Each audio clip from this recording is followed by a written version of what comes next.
ওমানে শীতের মধ্যে বৃষ্টির পূর্বাভাস দিয়েছে আবহাওয়া অফিস।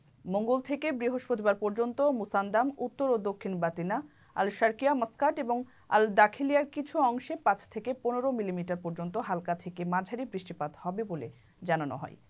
এর সাথে ঝোড়ো হাওয়া যুক্ত হয়ে পরিস্থিতি আরও খারাপ হওয়ার সম্ভাবনা রয়েছে।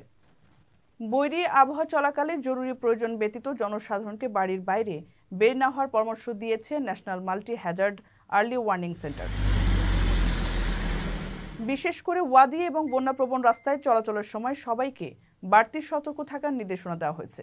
এদিকে 21 ডিসেম্বর থেকে ওমানে আনুষ্ঠানিকভাবে শীতকাল শুরু হয়েছে। ইতিমধ্যেই দেশটির কিছু কিছু এলাকায় তীব্র ঠান্ডা অনুভূত হচ্ছে। মুকসিন, সুইক, মাজ ইউনাহ, থামরাইট সহ কয়েকটি এলাকার তাপমাত্রা নেমেছে 10 ডিগ্রি নিচে। এর মধ্যেই বৃষ্টিপাতের খবর দিল আবহাওয়া অফিস।